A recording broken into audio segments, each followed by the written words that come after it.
Okay, good morning. Good morning, everybody. Hello. Cool. The small change that I made to my touch portal didn't completely break everything. That's great. You love to see it. Ooh, I forgot to turn my light on. There we go. So yeah, hello, good morning.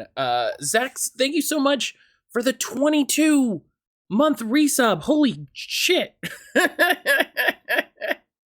Thank you so much, buddy. I really appreciate you. I've said before, I need to figure out how to do the buttons on this. Please follow my wonderful friend Zach. You will have a good time in his stream. I cannot stress, if you have a good time here with our, wacky kooky, silly fun times, he is not, he's not as wacky kooky as I am, but that's just because it's because his autism didn't make him literally a cartoon character. But you will have a good time. He's a wonderful person. He's a wonderful little community. I also provide a modest buffet of off-brand snacks. Yeah, it's not like Skittles, but it's like fruit chew. Like it's like Skittles, It's not like granola bars, but like it's good. It's good. You'll like it. Scuttles?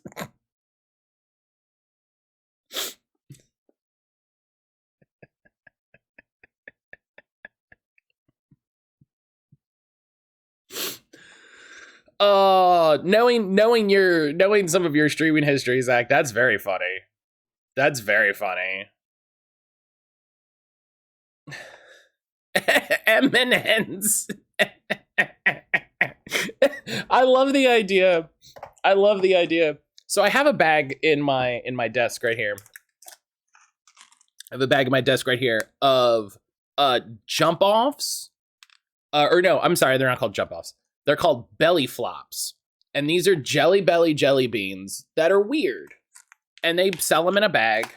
And they're weird, like ones that didn't separate properly, or they're just one big mass, or they're just weird for some reason. And so they sell them as a one-off thing called belly flops.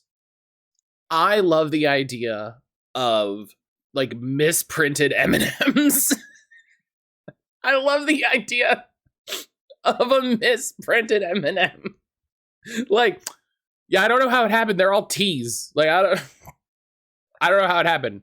They're all T's. I don't know why there's even a T in the building.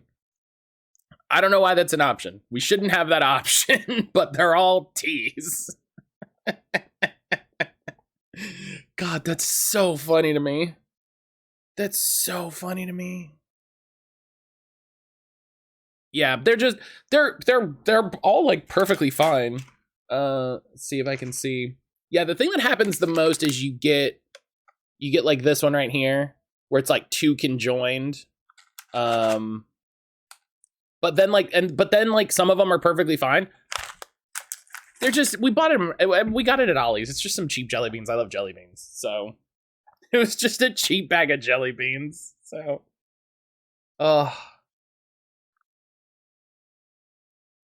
you can order a bag that intentionally say whatever you want. Yes. That's not as good. That's not as good. How does this entire patch come out as W's? Aren't those just upside down? I know a W when I see it, Craig.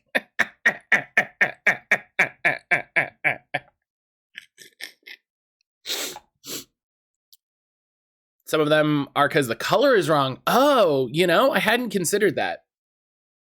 I actually hadn't considered that the color might also be off. That's a good thought. That's a good thought. Aaron doesn't like Jelly Belly jelly beans because, and I understand this. She likes a consistent flavor. She likes to have like, oh, they're all just fruit jelly beans. She doesn't like the idea that you can have like a coffee jelly bean and then a cinnamon jelly bean and then a lemon jelly bean And I'm like, I get it, you know? I understand. You know what I mean? It's that fun thing where it's like, you know, you're not wrong. I see it, you know? I see what you're getting at.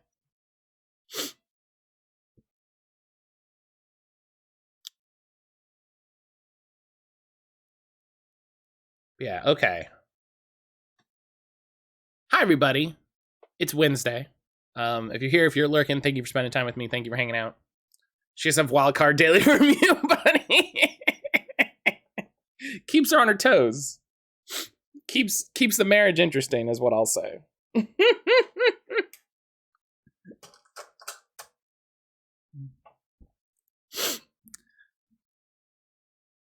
Keeps the marriage interesting. Yeah, hello. It's Wednesday. We have more. We've got more Citizen Sleeper today. Looking forward to it. I think we're getting near the end. We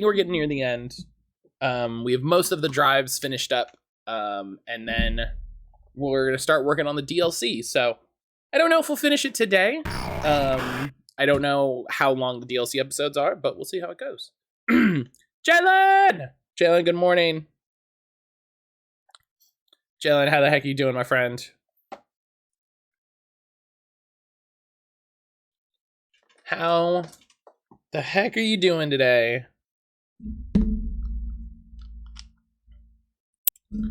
Ugh.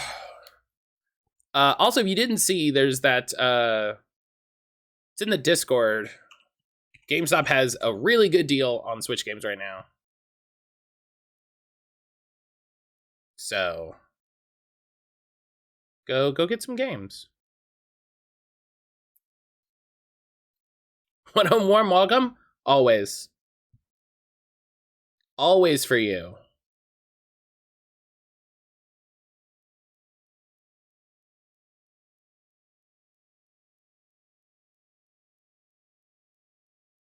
Oh, that's funny. Doing good. Slept good, which is great. Got stars out numbers today. Got a dry sausage biscuit in front of me. Put some honey on it.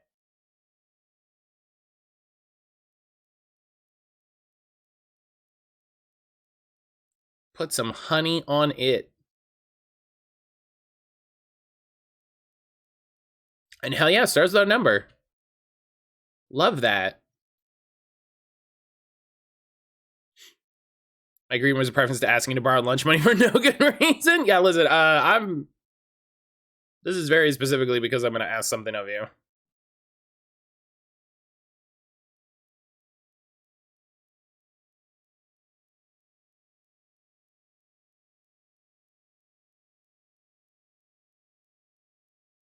But hell yeah.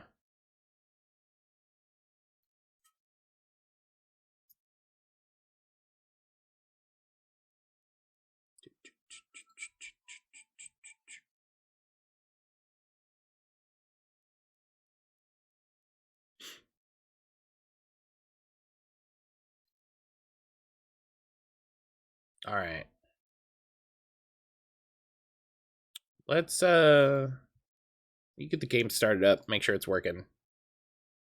Not Destiny. I started Destiny. I'm sorry. While I wait for that to like start up and then I can shut it down. So I had a fun hyperfixation yesterday. Little jaunt yesterday. Matt now. I like you say Matt now as I'm like, oops, I opened Destiny. That's what we're playing today. Where it's just like whatever game I open, that's what we're playing. I had a little hyperfixation jaunt with a game. You might,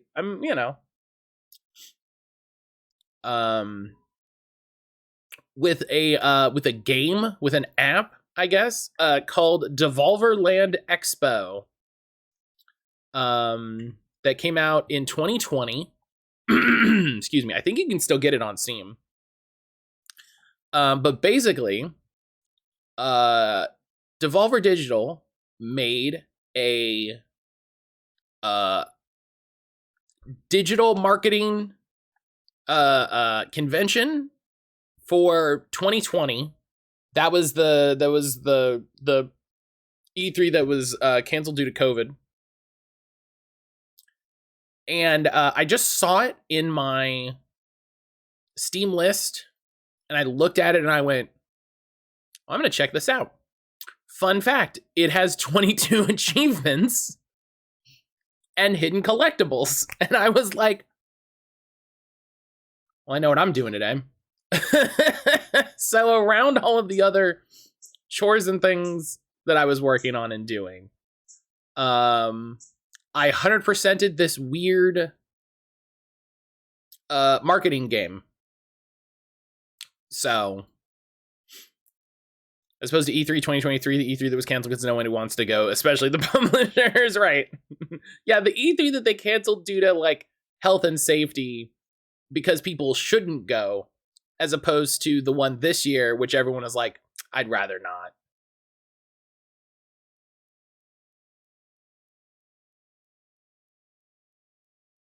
Yep, 100%. 100%.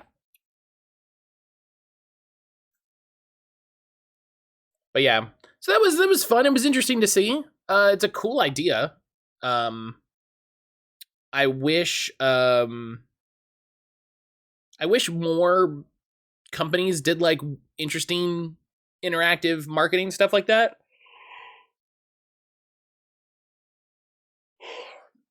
But just a cool different thing that I got really into for some reason.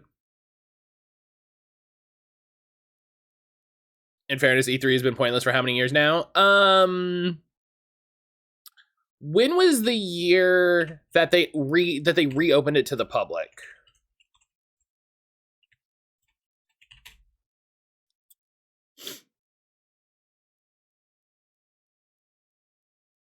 Some reason like it. Listen. 2017. 2017 is when it opened its doors to the public.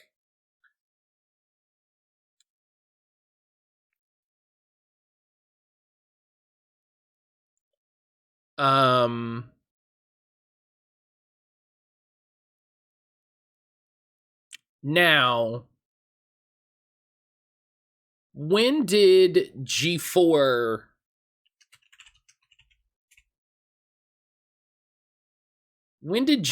shut down originally?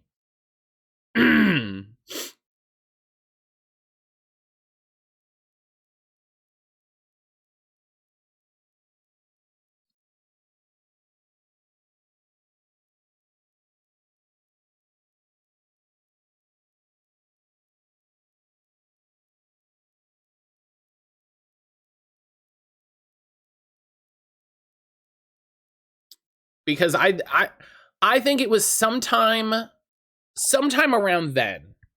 Sometime around then when I feel like I talked to Jalen and Brian about this a little bit. I was talking with somebody about this. I think E3, the Electronic Entertainment Expo, made sense for a time period when high-speed internet didn't exist. When you couldn't very easily get an email blast from a company that says, hey, we released a new trailer, come look at our new trailer. That you couldn't just tweet a trailer out to all of your engaged following and then have that organic marketing reach, that you couldn't put out a trailer and have 12 million people discuss it on TikTok. I think E3 made sense. Now, it makes more sense for companies to... Hello! Serial killer, hello! Hi, we're talking about why E3 died.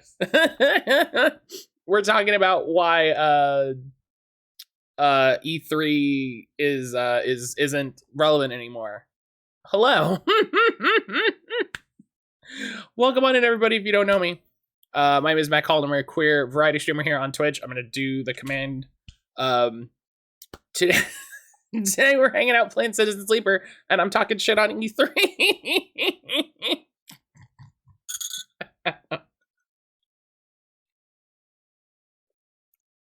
E3 died because publishers realized they didn't need an expo. Sad for us. I don't know if it's sad for us. I don't know if the death of E3 is a positive or a negative writ large. I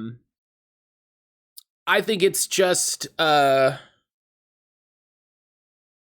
was cool to have everything in one place. I mean, for visual spectacle, yes, I agree. But I don't know if I don't feel like we've lost anything by not having E3. Do you know what I mean? Like, they're just coalescing other things around different time frames, you know? Like, Jeff Keighley, let's blame Don Matrick. I like blaming Don Matrick. Hang on, who's Don Matrick?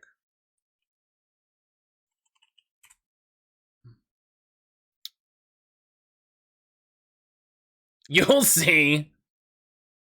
Oh, he was the CEO of Zynga. Oh, yeah, that's fine. Yeah, I'll blame him for a lot of things. Yeah, I'm fine with that. I'm fine with that. Yeah, I'm okay with that. Those big info bombs were cool. Yeah, he was the guy in charge of Xbox before Phil. Oh, yeah, okay, yeah, he sucks. He does suck because Xbox wasn't doing that great. Let's blame Todd Howard. You know, was that at an E3? Was that at an E3? Hang on. Bethesda E3 showcase. Was that? Todd Howard had the most awkward presentation ever. And I'm trying to remember when it happened. It was when they announced that they were working on Elder Scrolls 6, I believe. Sure, will still be it was video game Christmas. It's kind of what's disappointing. Everything's drip fed now, less climactic. Sure, yeah, I see that. I see that. It wasn't in 2022, was it? No, it was in 2021. For Fallout 76, it was the one where it was in the round, and it's when they had Andrew WK. It's when they had Andrew WK perform. It was one of the most awkward. It was 2018. It was 2018. Yeah. It was 2018.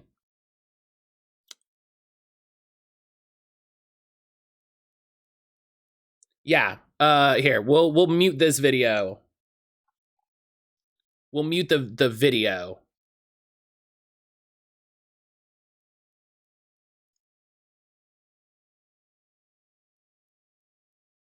Todd Howard's had quite a few awkward moments.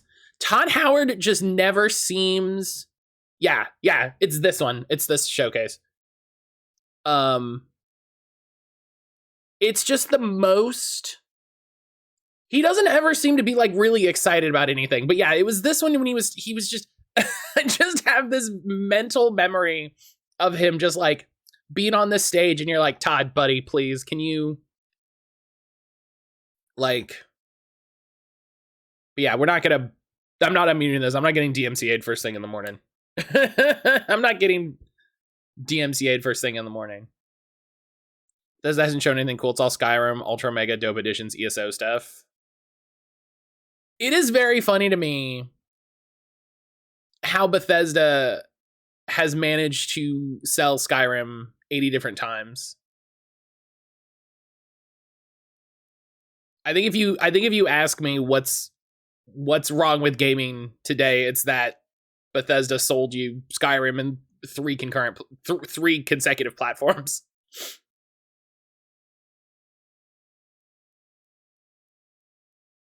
All right, that's enough of that. But yeah, it was this one. I won't find the clip. I won't be able to find the clip of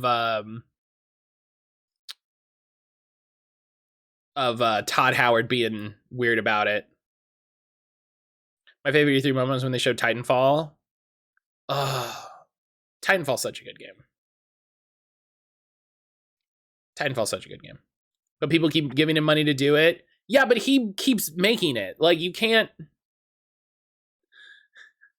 The fact that the gaming ecosystem is such that you couldn't just take your PS3 copy to your PS4 and play that, and then they had to do, and then they did it again for PS5, and then they keep repackaging and reselling it. The fact that that continues to happen, the fact that companies continue to do that is fucking ridiculous. You know what I mean? That's what I'm talking about. That's what I'm talking about.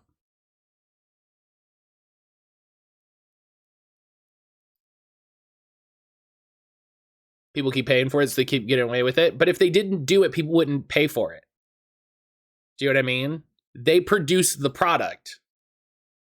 It's a problem with the way that they've built these marketplaces, that it doesn't just work. You can't just take your PS3 copy or whatever and keep going forward.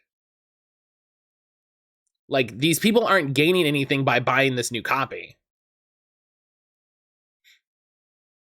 I'm more confused why people keep buying a single player experience on new consoles over and over. Like, because it doesn't work on the new consoles. Do you know what I mean? Like, I understand why. I understand the reasoning behind people like, oh, well, I love Skyrim, and Skyrim won't work on this console, so I need to buy a new copy. I understand the reasoning. I wouldn't, personally. But, like, I get it. I understand why they do it. And it's ridiculous that companies get away with this. And just like, yeah, your game doesn't work, buy it again.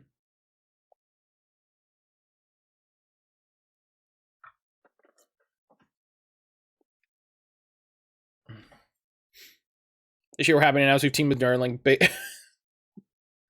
Not everyone wants to play multiplayer games. Not everyone wants to spend gaming PC money to do that. Yeah, like it's ridiculous that it's like PC is the only platform that can do that.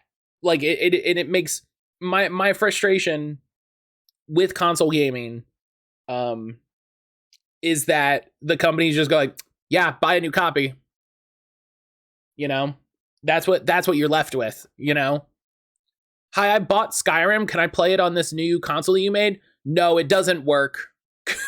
It doesn't work because we didn't consider that you might want to use it. We didn't consider you might ever want to play any of the hundreds of games that we released for the old one. So...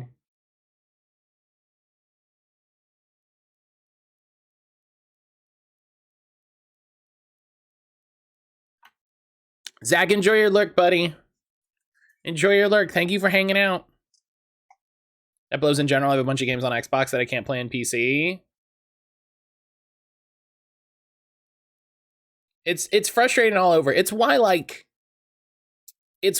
even though I talk about like I prefer gaming on my PC, every platform has struggles, right? Every platform has their issues, and the issues inherent with PC gaming are the ones that I find the least frustrating.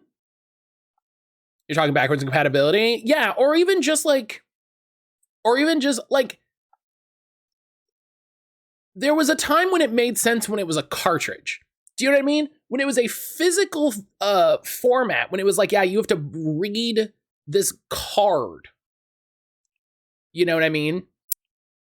Then it made sense when it was like, yeah, listen, we can't design it to accept everything. Come on, that's ridiculous.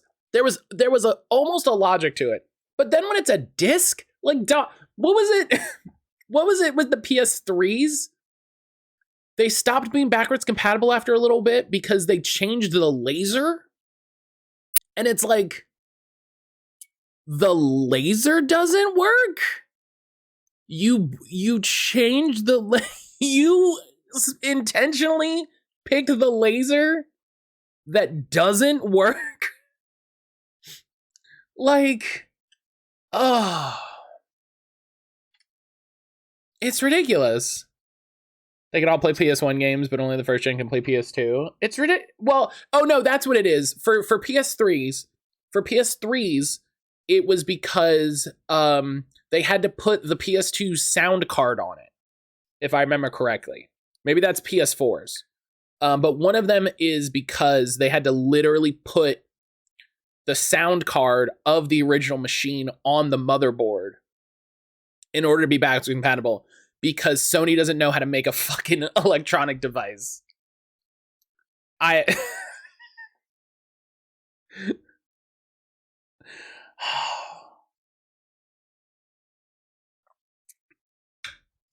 It's ridiculous. Yeah. I forget, was it the PS3?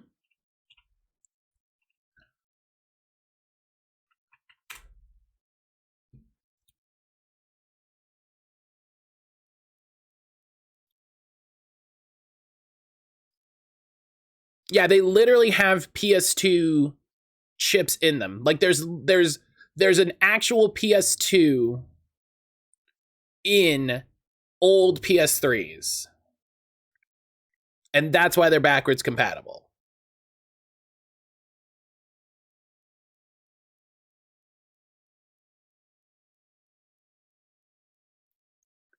And even ones that have the same like form factor aren't the same level of compatibility. It's so stupid. It's such a bad. Shouts to Xbox. That's what I'll say. Shouts to Xbox for like trying. Shouts to Xbox for trying and just like, yeah, listen, you can play like a lot. You can play a lot of your games. It's great. God. It's expensive, so they stopped. Oh yeah, I get that. I definitely understand the like, hey, it costs a lot of money to produce this. And so we didn't do it. I get it. I would like it if they stopped redesigning their entire console every generation so that it didn't work. Do you know what I mean? I would like it if they stopped, like, we've completely reinvented the PlayStation. Like, no, stop it. Stop. People give you a lot of money for these fucking video games. Stop it. I'd love to see a presser for the new Armored Core. I think we'll get a more proper release for Armored Core.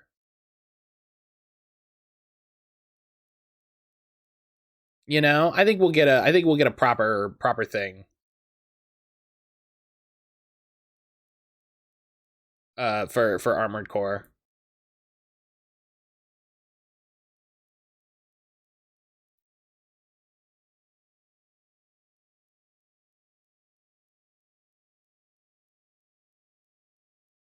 All right.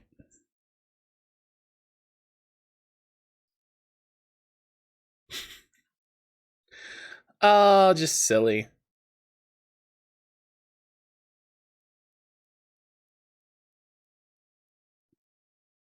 Yeah, so I totally forgot. I'm sorry, Serial Killer. How was your raid? Or how was your stream? What was going on? What were you doing today? What were you doing today? We had just started. Like we're still warming up. Still warming up and getting started. I mean, I guess we are now. But yeah, Cyril, how was your stream? What'd y'all get up to? I hope everybody had a good time. Jim was good playing GTA San Andreas for the first time. Oh wow.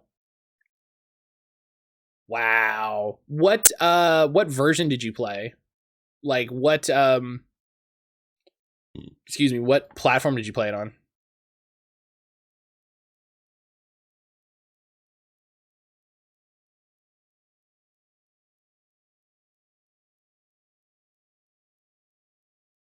Playing the OG PC version? Okay, yeah, that's the version to play. That's the version to play straight up.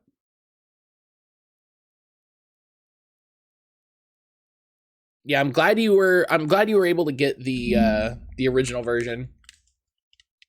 Cuz I think they tried to take it down, or they did take it down when they put out those remasters.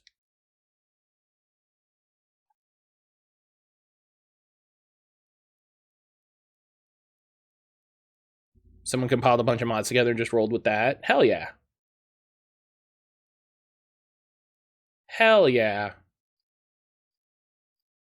The joy of PC gaming is you can just get some mods together, clean it up. That's what I loved about doing when I was doing March Effect. I really loved just like, yo, yeah, give me some PC mods that just kind of like, you know, shave some of the pain points down and get past it. Shows its age. Fully working controller. No, I get you. I get what you're saying. All right, let's hop over to the gaming screen. Plug my headset in here.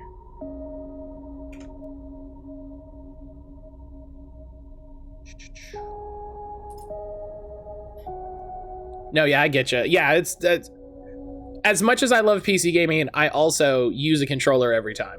Like, there's no, you know?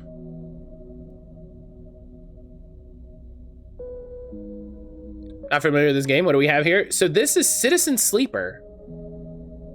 Thank you again to Double Jump for the key.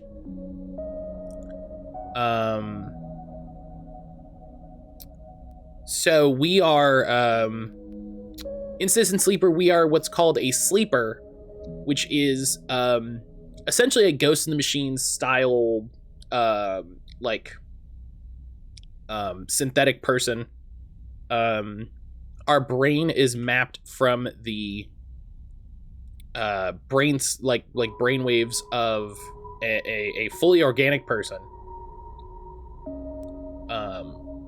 And we're owned by a corporation. We were able to escape and make our way here to the Eye, which is a space station. I got my controller booted up.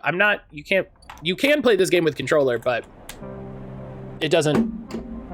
It's been easier for me to use the mouse and keyboard. And we've made our way here to the Eye. We've actually gone through most of the game already. Serial. Actually, yeah. We have gone through all of the base game. The only things we have left to do are for DLC updates that they put out.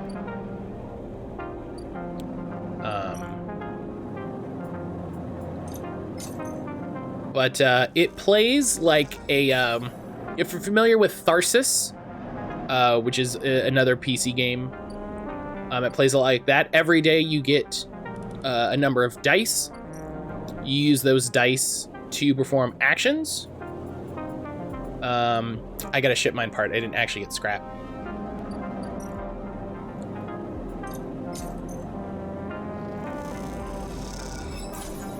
I got a ship mine part. I didn't get scrap. Okay, thank you.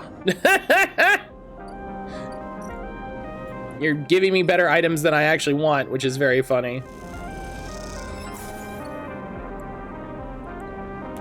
But yeah, I thought we had a little bit left to go before digging into the sort of post game updates. But yeah, so this is our character. This is we're playing. We started as a machinist, which really just kind of determined our opening focus. And as you can see, since then, we've really branched out. But this is the start of the DLC episodes.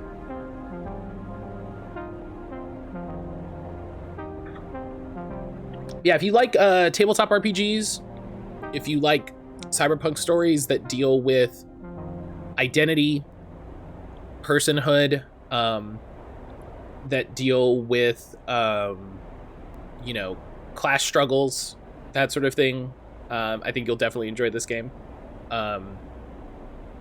It's definitely one of those things where it's like, I'm sorry we're most of the way through the game because you missed a lot of, you know, you missed a lot of stuff, but I'm sure, you know, I'm sure it'll be just as good, you know what I mean? So yeah, the Climbing Briar, this is a drive. We had this a while ago. Oh yeah, here's all of our completed quests. We picked this up, and then when we realized this was the DLC, we ran away. Esh and Peak need help gathering supplies for the refugee flotilla quarantine past the wastes. Will you help them? Bring mushrooms to the Briar. So I'm guessing. Welcome to episode Flux. Episode Flux is the first of 3 episodic updates to Citizen Sleeper, telling the story of the refugee flotilla that has arrived at the Eye. All 3 episodes, Flux, Refuge, and Purge, are now available. Completing the Deliver Spores action will begin the episode, but be aware it is intended for late game play. Ooh, hello! Fleeing Flotilla the game? Yes, you got it.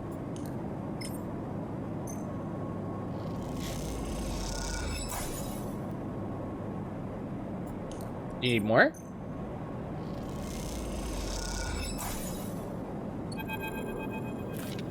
Okay. You came! Peak smiles as you walk into the Climbing Briar's cargo hold behind a gloomy, how'd I say this? Esh? Esh, I think? Ish? Boo, how are you today? How are you doing? Thank you for stopping by. I'm gonna go with Esh. I think that's right. They brought mushrooms. Esh tosses the mushroom caps onto a crate, raising her eyebrows at Peak. Peak gives her a look. Thank you, Sleeper. They pick one up and sniff at it. Are these edible? Yes. Peak turns the cap over in their fingers before putting it down. We're not so used to fresh produce. Esh is securing crates as she speaks and doesn't look up. Then, Eshy? Eshy? Is that it?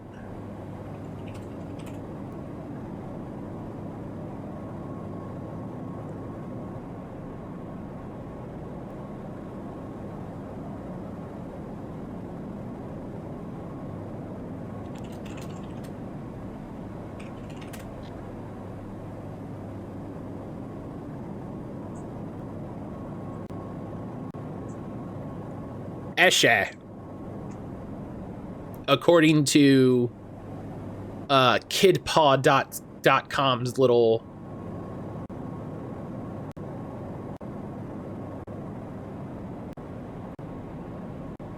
emphasis on the first syllable, I'm over here aspirating the last syllable. Eshe. Okay. Eshe. Got it. Games need pronunciation guides. That's all I'm gonna say.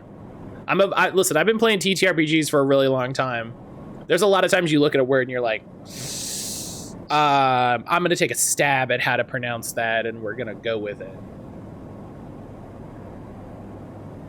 We're not used to fresh produce. Eshe is securing crates as she speaks and doesn't look up. Hawthorne doesn't have much in the way of farming. They're an acquired taste. I'm sure the refugees will acquire it. Eshe wipes her hands on a rag. Most of them are from Ember's moons, so you're used to eating green and growing things. Not like us XPR roughnecks. There's an ancient D&D joke about the time you sat at a table pronounced drow wrong. Yeah. There's any number of words in D&D and similar games where you're just like, I don't know, man. I read it. This is what I think it is. Excuse me. XPR? This is an interrogation? She glares. Either way, we're done with the place, which is all you need to know. Eshe leans back against the crate she was securing. We're gonna need more than a few mushrooms if we want to help those refugees, though. What do they need? Food, water, components, a whole lot of things. Eshe stands and walks over the mushrooms you brought, placing them into a small container with care. The problem isn't just getting supplies, it's getting them through to the ships. Can't you speak Havenage? We aren't exactly welcome guests, Peak explains. If anyone figures out that we came in with the refugee ships, we'll be quarantined as well. Why is there a quarantine? Peak jumps in. The Eye is a closed-loop life support system, just like any orbital installation. Any unfamiliar illness or significantly increased strain to life support could cause a cascading collapse on its systems. Eshe scoffs. Are we making excuses for those bureaucrats now? Peak turns. We're being realistic, Eshe. Those people aren't an increased strain. They're living people. Eshe stares at you. Even calling them refugees is just a way to turn a lot of scared, depressed, desperate people into a single monolithic group. Eshe slides the container full of mushrooms into one of the cargo hold's racks. Look, as much as I'd like to chat, we've still got a lot of space to fill in this hold, so if you're gonna help... I think Eshe is trying to say, we need your help, and quickly, Peak says, glancing at her. The refugees behind the cordon, they won't be able to hold out indefinitely. We need to get supplies to them in the next 12 cycles, or... Eshe steps forward. Our Havenage will have to bear the responsibility for whatever happens next. What can I do? There's 3 things we still need to secure. Water, food, and scrap components for ship repairs. Eshe gestures to the storage containers. Water we can find a way to source, or, my preference, just siphon off the underground reserves in the Greenway. Peak raises her eyebrows. Eshe. She ignores them. For food, things can be tricky. Those mushrooms are delicious, I'm sure, but no way we can get enough volume to fleet a flotilla. However, I saw an algae stack on the way over. If we can get access... No more stealing, Eshe, Peak sighs. I didn't say steal. She stares at them indignantly. If we can get access, we can work the stack, harvest some algae for the flotilla. Those stacks churn out vast quantities in short timescales. And the repair components? Peak asks tentatively. Eshe smiles. Just look around you, Peak. This whole place is made of scrap. She shoots you a glance. I'm sure the Sleeper has their sources. They can bring them right here. We get everything before time runs out? Perfect. We get most of it? Also good. Either way, in 12 cycles, I'm going to take what we have and go. How will you get through? Eshe shoulders a container. I thought I'd leave that up to you, Peak. They flinch. Are you serious? Eshe, I know we said we'd help the flotilla, but at what point... They stop to take a breath. Take this seriously, Eshe. I don't know the first thing about breaching a quarantine cordon. And then there's cases like Pathfinder's Iomade, whose official pronunciation is wrong. We take it as a Latin loanword that, as it's structured. Peak is cute, just saying. Valid. Maybe not. Eshe looks at you, but they might. They slipped out from an S&R facility, didn't they? Plus, they've been here longer than us. You're always trying to get me to find help. Well, here it is. Help. He glances between the two of you. I swear to... They sigh. I need to... think this one through. Meet me at the court in a couple cycles, Sleeper. Maybe we can figure something out. Meanwhile, Eshe meets your eye. You can help me acquire the supplies. Discreetly. She smiles. We have to keep this quiet. Keep Havenage out of the loop. Once they get suspicious, this is all over for us. This all suddenly seems a little too real. Too dangerous. You've only just found your feet on the Eye. This is not a time for causing trouble.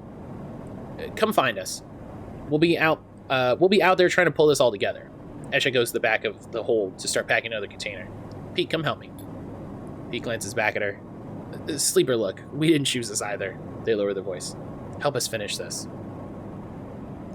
You snuck into Essen? You German board gaming rebel? Wait, snuck out? Is this game about an escaped meeple? You got it. Nailed it. You've set up a base camp on the Broken Spoke. You're welcome to rest there at any of the cots while we work on this. They smile. We're in this together. Peek! Eshe shouts. They walk back into the hold to help with the container. As you leave the climbing briar, you look out at the broken edge of the ring's eye. The eye's ring, where Havenage's cordon blinks with tiny red lights. What are you getting yourself into? Great question. My rat brain broken spoke. Briar Base Camp. Yep. So.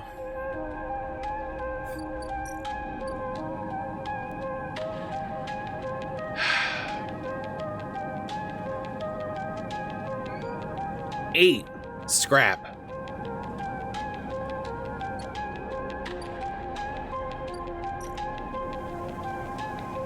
I can meet Peak in 2 cycles.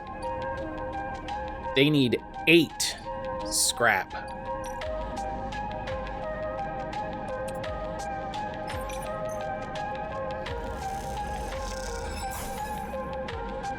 Oh my god. Oh. Oh.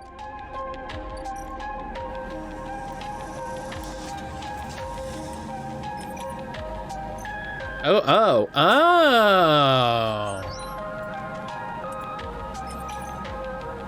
Hang on. Hey. Okay. So we need to get them algae access and siphon water.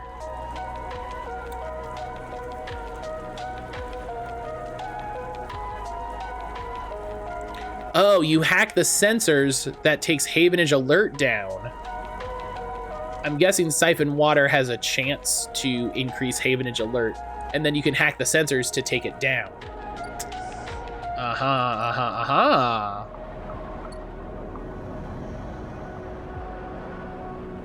And we need to source scrap, which is frustrating because I bought all the scrap.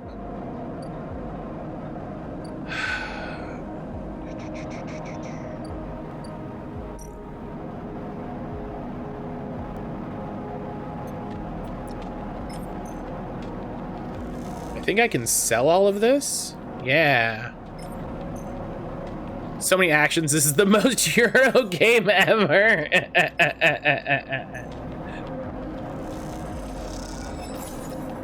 It does play like a Euro game. You're absolutely right. I've been thinking about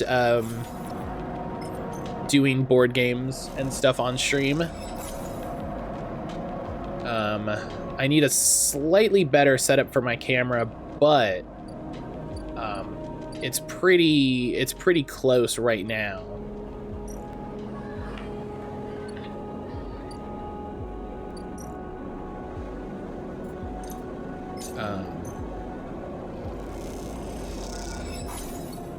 It's pretty close right now.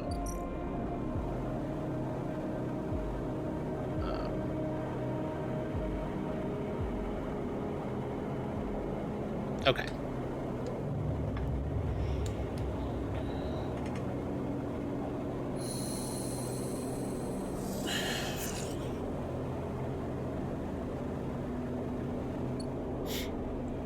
Okay, so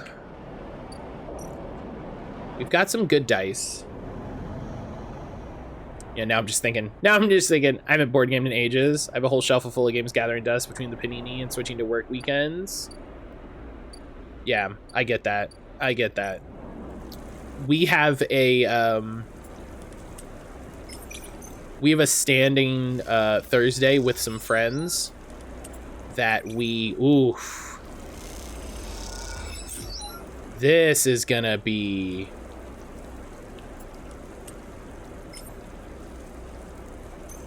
Rubik's, hello.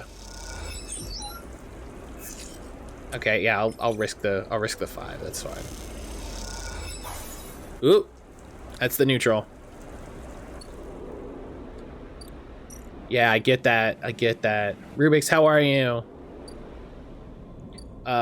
Yeah, we have a standing Thursday with some friends.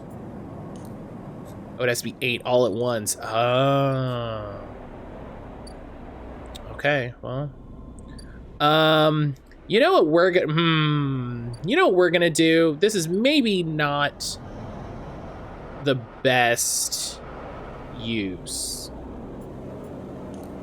I'm gonna use a stabilizer to give me a few cycles of 5 dice.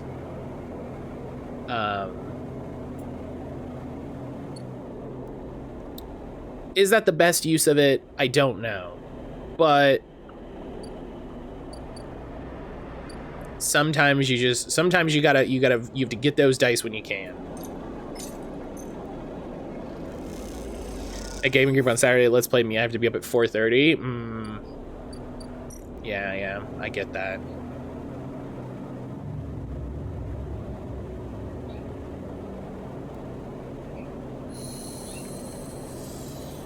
Thursdays are your TTRPG night? Hell yeah. The Eye. Oh. As you leave, you find a note pinned on the outside of the door. It reads, Sleeper, there's something you need to see. Meet me in the cordon as soon as you can. Just keep heading around the ring until you hit the flotilla. I'll be waiting. Peek. You pocket the note and glance around the corridor. Looks like you're doing this. Time to make a plan.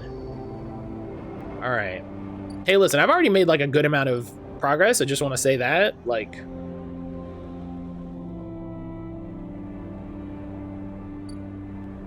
Peek.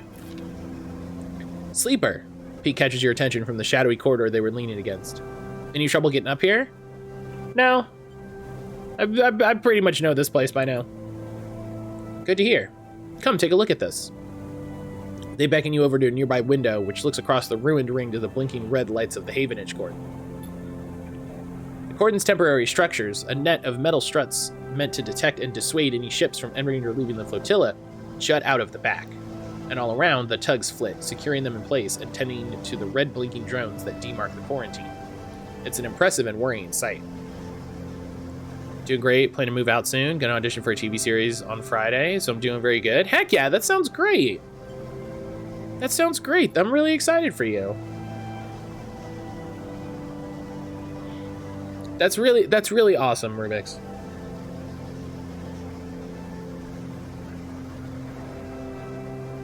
Do you have, like, I assume you have a place all picked out and ready to go? Have a little more tea. Because there's a lot of talking in this game, so a little tea never hurts.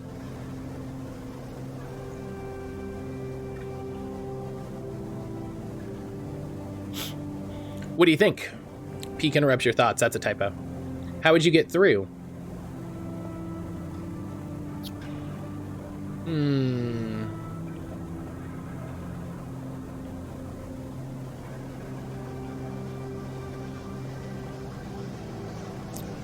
Use a tug? As an escort, you mean? I doubt we could fit all the supplies on one of the tugs, but if it seemed like the Briar was being officially escorted through the cordon, he squints at the red lights, but then we'd be stuck inside. Autocorrect got him. Peek turns away from the window and rubs their forehead. Eshe's really wrapped us up in something, hasn't she? Questions spoken under their breath, and they don't seem to expect an answer. The silence grows. Maybe we try all three? Peek laughs. I like it. At least we should prepare as many ways as we can. The way I see it, there's three parts to making it through that cordon. They gesture out the window at the strange structure. Deception, distraction, and speed. We'll need all of them for a clean passage through. Deception means tricking the cordon security into thinking we're meant to be there. Maybe a tug escort would work. Anything that makes the Briar look official. Distraction, meanwhile, will be all about diverting attention so that no one looks too hard at what the Briar is doing. If we can create a gap in the cordon's scanning and deterrent systems, that should keep us busy. Jesse, hello! Swamped with edits and meetings today, but I'd like to vote for 80 hours of Sugamori music for this channel. Jesse, I hope you have a good day. I hope you have a good day. Please enjoy your lurk. Please enjoy your lurk. Thank you for voting for the community choice. Don't forget, you can vote to bump stuff up on the request queue. You can do !! requests to see where everything is. I'm pretty sure it's up to date, aside from that one, obviously. And we'll be getting back to community choice here very shortly. Finally, speed will mean making sure the Briar is ready to roll. Perhaps we can do a little work on the ship to get her ready. Eshe surely wouldn't mind. They lean back from the window. How does that sound? Risky. It does sound risky. It sounds very risky. Well, they smile. Yes, there's always going to be risk. And that's how this works. You've got to be on board with that. Peek looks down at their slate. 10 cycles left. They glance out of the window at the court nervously. 10 cycles to gather the supplies and prep this plan. It's tight. Yeah, tight. They look at you. If this goes wrong, Peek sighs. Just get out, okay? They squeeze your shoulder. I'll follow Eshe anywhere, but you don't need to get dragged down with us. It won't come to that. Listen, I know what I'm doing. Peek brightens up a little. Of course, but Keep it in mind. Let's get to it. Peak stretches. I'll tell Ashley about the improvements to the Briar and the rest. Let's explore the coordinates as best we can and look for openings. I have no idea what guardian angel sent you to us, Sleeper. Peak smiles. But I'm very glad they did. New drive. Breaking quarantine. Scope the cordon. It's tight. Oh. I can, yeah. Okay. Yeah. Let's just use these big dice. Boom. A wait list for a department accessible for people with wheelchairs. Similarly, to cook more than noodles and microwave pizza. Trying different jobs to see what I like, so I have something to wake up to. Working super hard on acting. Life could not be better right now. That sounds good. I'm very happy to hear that. So we have a Havenage Hangar.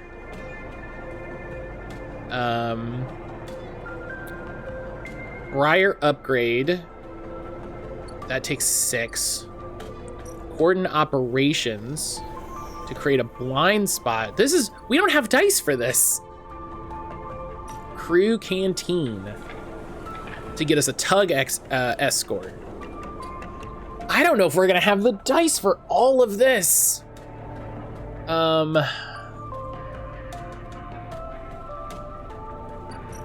Let's have to go. Have a good day. Rubik's, have a good rest of your day. Thank you for stopping in.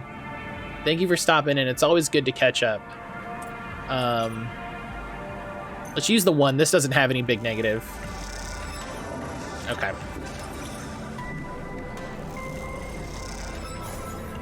Yeah, I don't know if I don't know if I have the dice for this.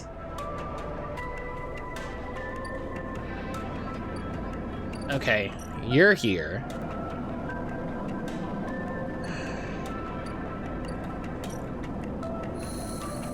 I bought all the scrap from you.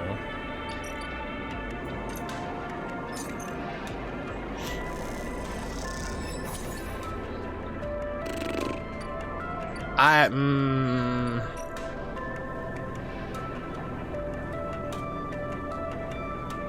don't know. Oof. I'll say I'm glad that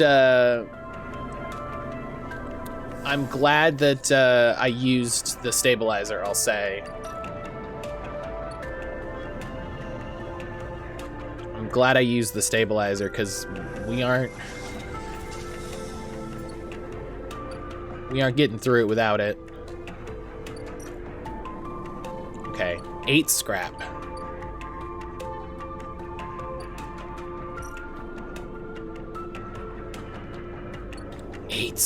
Eight scrap.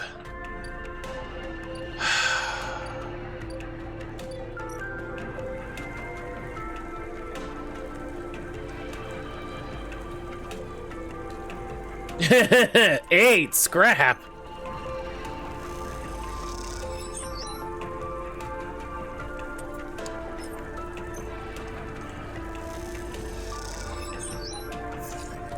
Yeah, and these are only ones. This is just one progress. Ugh.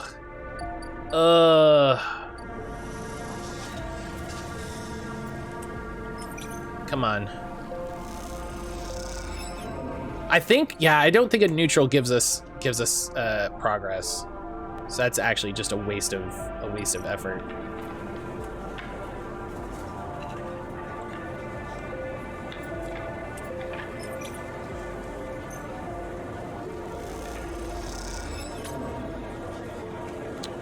Okay, well, that's all right.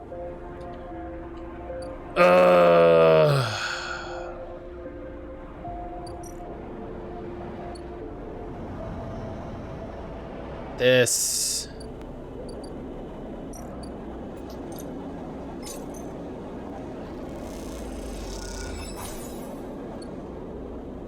This is gonna be expensive.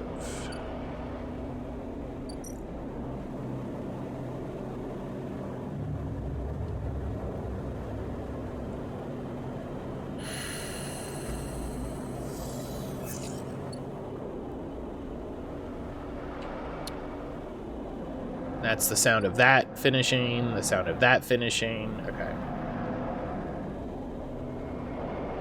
Is there anything up here?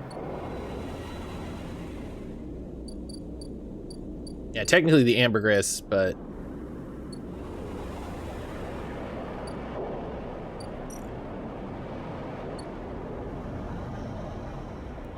Okay. Ooh, enjoy your lurk. Thank you for hanging out. Let's spend the 5. Okay. Algae access done.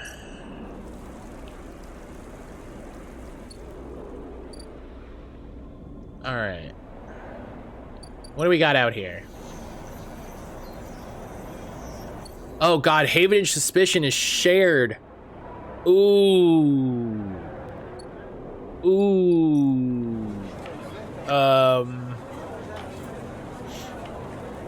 Yeesh.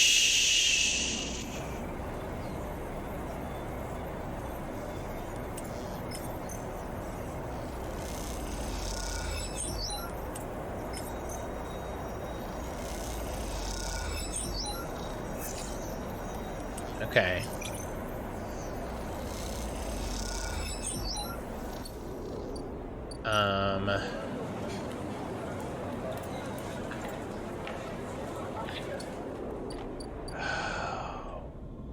Oh, buddy. Algae stack. Accelerate growth. Food for the flow. Oh my God, what are you doing to me? What are you doing to me?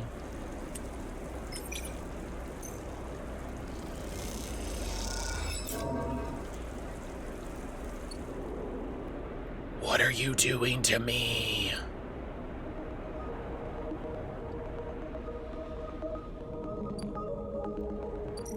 Why is it so many things? Why?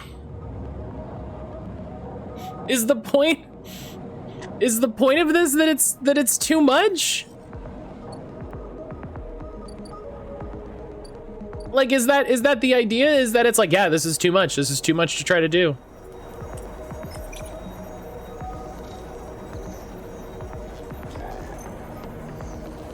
I have no clue what's happening. Roll more nat 20s. God, I wish. Oh my gosh.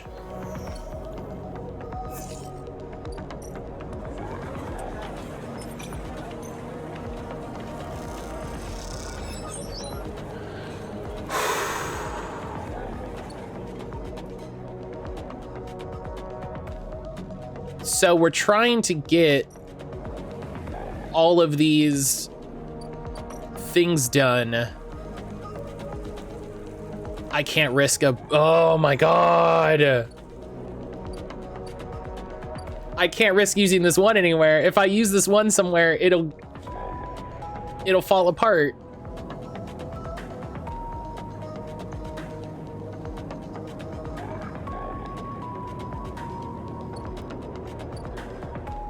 Oh my gosh.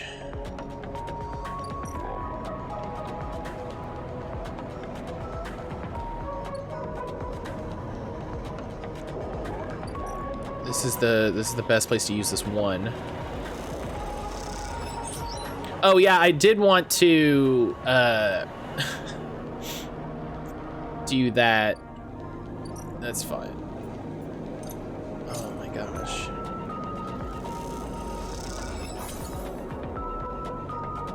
My whole, it's gotta be that, right? It's gotta be the feeling that like, oh yeah, like it's too much, you can't do it all. You know, it has to be to replicate this feeling of like you're afraid and working on too many things.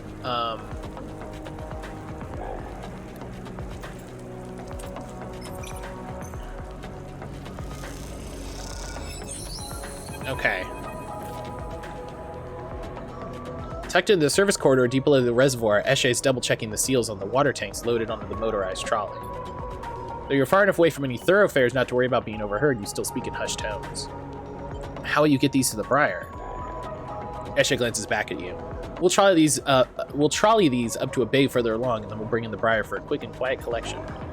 Speaking of quiet, she gives you a look and then looks pointedly back down the corridor towards the reservoir before hitting the ignition on the trolley to start it moving. Excuse me. You take the other side of the trolley and walk it up the wide service corridor with its flickering lights and soul-lime detritus. You doubt it gets used by Havenage, at least that's the hope. You glance across at Eshe, her face a mask of determination as she guides the trolley along. Maybe some conversation will make this journey a little easier. How did you meet Peak? Eshe pauses, a little surprised by your question. She glances back down the tunnel, but in this deserted passage, she can hardly keep up the pretense of silence. Here, let's get Stream Raiders rolling. Just because there's not a Stream Raiders event on doesn't mean that we don't keep playing. It's a great time to load up on coins, finish some other quests. We grew up together. She answers quickly and turns back to the trolley, but you can tell you are expecting her to add more. She seems to gather herself for an answer, not wanting to ignore you, but trying instead to get her answer straight in her head. Our outpost, Hawthorne, is not an easy place to grow up. The administrator keeps a tight hold of everything. Excuse me. She rolls her eyes, even though they're trapped in the same decaying installation as everyone else. A little more tea.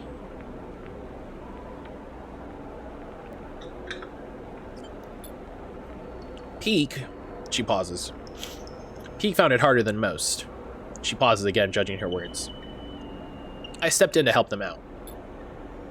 Silence descends again, but you can feel the wheels turning in Eshe's mind as the creaking wheels of the trolley take you along the corridor.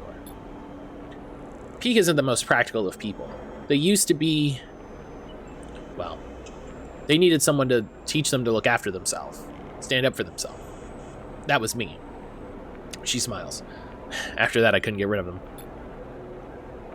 Eshe stops talking, but you see her eyes have lit up, and you imagine she's recalling some moment or other of her in Peak's past. You both reach a wide bulkhead doorway. You have to shimmy the trolley over the edge. When you're done, Eshe turns to you. I'm good from here. Head back. And with that, she's gone, moving off into the dark tunnel ahead. You watch her go, and turn around and walk the distance back to the staircase you entered from, the tunnel humming around you as you do. As you walk, you try to piece together Eshe's past, but all you have are glimpses of a person she once was. And she seems to prefer it that way. Okay. So maybe that's one thing done. One thing done. Okay.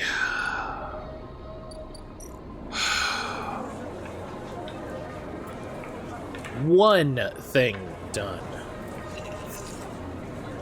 All of those are terrible.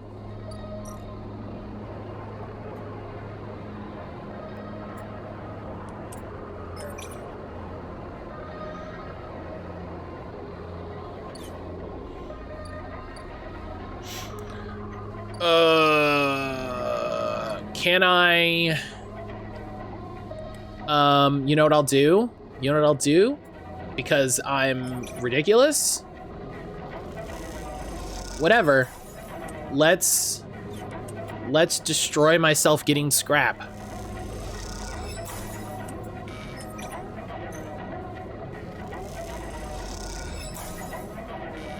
Yep.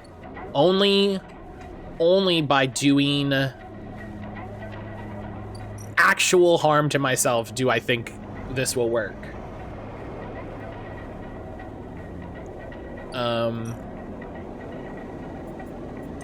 I will eat. I will use every resource at my disposal. No, no, don't destroy yourself getting scrap. You're so sexy.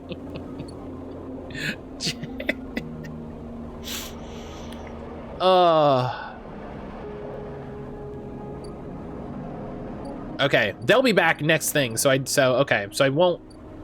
won't have to worry about that. But God, they'll be back in a cycle. But oh, my Lanta.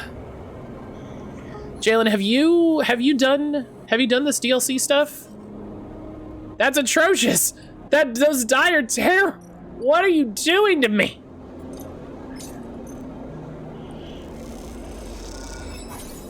No. This is... Okay.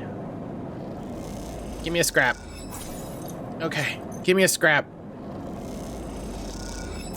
Thank you.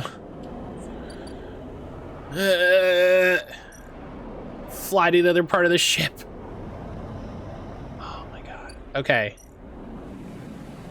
That's done. Okay, good.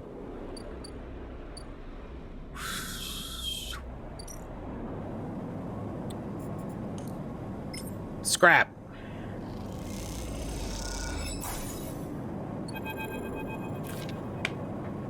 You look over the pile of scrap components lying in the briar. You look around.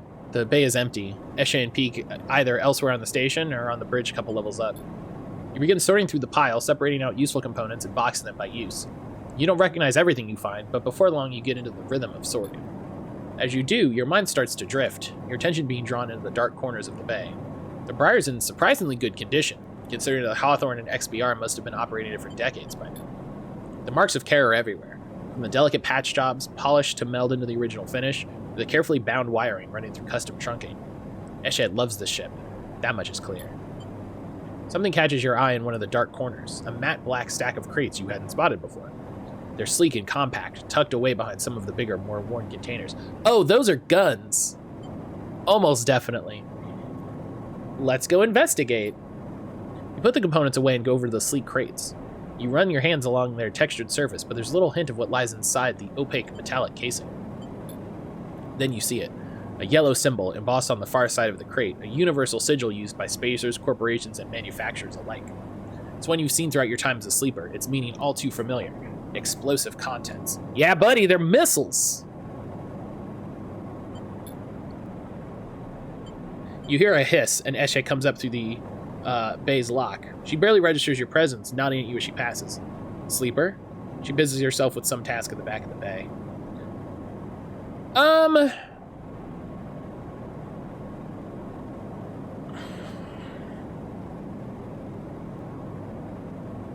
You know, I know what they're for. Listen, I'm not a fool.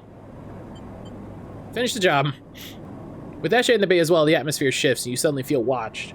You quickly finish up the sorting and slip out, waving goodbye to her back as you do. Yeah, you know, whatever. Listen. She's got a bomb. Whatever. Sometimes you need a bomb. Sometimes you need a bomb.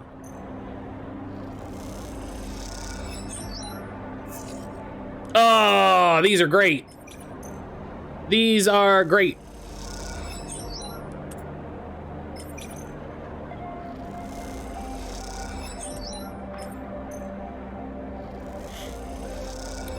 And we will risk the 5. Nah. All right, we got both.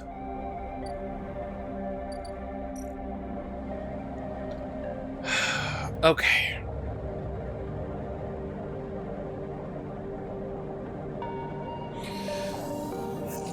Oh. Okay, those are good dice. Those are good dice. We'll spend the 5. Okay. Pete grins as you pile on the ion thruster sets onto the motorized trolley in the derelict loading bay. I borrowed this from Eshe. I barely know how it works. They seem giddy at the idea of stealing the ship parts from Havenage. I thought you worked for XPR. I did, but not as a repair tech. They help you heave the thruster into position. My specialty was computer systems. I mostly worked on keeping the protocols that ran the refueling platforms from totally decaying due to lack of use. There's a load of platforms in orbit on the moon Hawthorne's on, in Cinder itself. Eshe and I ended up having to head out to them regularly to work on them. It sounds like hard work. Are you kidding? Peak smiles. It was the best job on Hawthorne. You get assigned to a ship, you get to leave the colony for a bit. So much better than outpost maintenance or canteen work. The only reason we got assigned it was Eshe's mother's the administrator of Hawthorne, and Eshe managed my name on the list too. Peak looks for the trolley's ignition. Eshe's always saving me. They find the switch and hit it. The trolley starts whining. Peak looks at the thrusters. Eshe will install these. The Briar's her baby, really. Peak looks towards the bay exit. Truth be told, I was surprised she could bring it to take it. She could bring herself to take it from her mother. Losing a ship? That must have hurt the colony. How many ships does Hawthorne have? 4. Well, 3 now that the climbing briar is gone. Peak tucks their hair behind an ear. One barely runs, so I imagine they'll have to reduce the number of fuel platforms they can actively maintain. Peak frowns for a second, then shakes her head. Anyway, screw them. They shuffle the trolley out of the bay into the corridor. They'll manage without the briar. No choice. Peak smiles.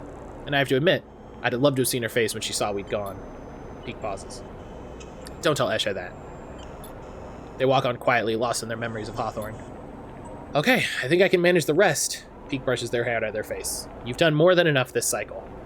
Peak looks over the thrusters. Once these are fitted, the briar will handle better than ever. You might even get a thank you out of Eshe. They laugh. They head off into the corridor, the trolley whining its high-pitched whine. See you soon.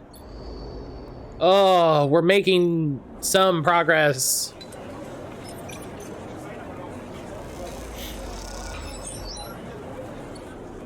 Okay, so Briar upgrades are done. Oh, blind spot, look at this. Well, hang on, that's a 5. Let's spend the 5 here on the 6. Let's re-roll. Okay, we re-rolled into another 5, that's fine. That's fine, I'll take it. Boom. We got the blind spot. Oh my god, it's coming together. Peak is waiting for you when you slip out of the operations center, nervously poking at their small slate. Sleeper, they hiss. I followed what you were doing on the network. Incredible work. How did you do that? It comes naturally. Peak smiles. Can't tell if that's modesty or just the truth. Interfacing skills like that? It's almost worth being...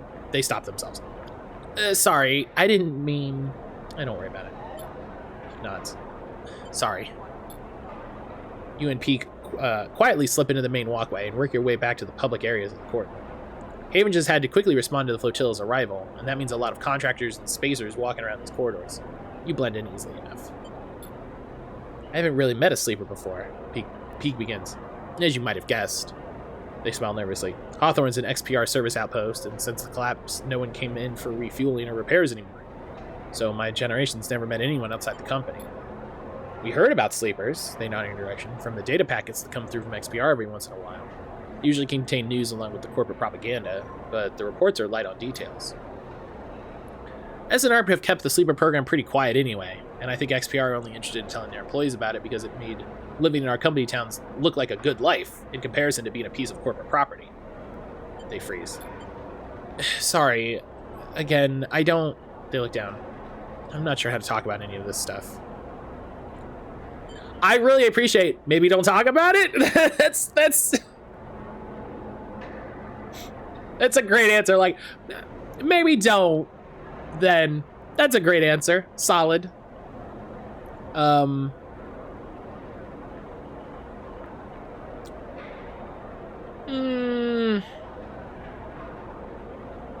like how it looks like they're leaning on the cutaway. That's fun. Yeah, neither do I. Peak smiles. Glad I'm not alone. I'll shut up about it now. You walk on a little further, the walkway becoming busier. You both relax a little more and go with the flow of people. I just want to say, I think I understand. They begin again. Clearly this has been on their mind. I understand the need to escape, to get free of it all. They laugh at themselves. The structures, the systems, the company horizons in a company town. They stare ahead. The small places, small corridors, small people. They look away. The slow death it brings. That's it. They turn to you. I get why you signed up to be a sleeper and why you escaped from that too.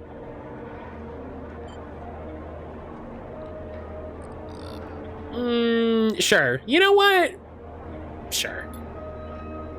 Peak looks away. There's altogether too much running through your head. Too much to say. You walk in silence again. Each of you in their own thoughts, but moving together through space nonetheless. After a while, you come to the entrance to the court, where handfuls of workers and crews filter in and out through the huge loading bay doors. Peak stops. Okay, they pause. I'm heading back to the Briar. Once again, incredible work on the sensors. That blind spot you created, that should give us a real advantage. See you soon. They head off, disappearing into the crowd almost immediately, outrunning their own nervousness. Yeah, that was an awkward conversation. Just that was not the best one.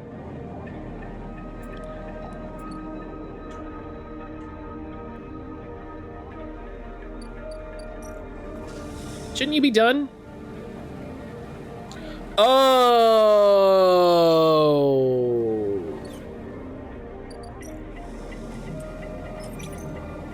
Oh.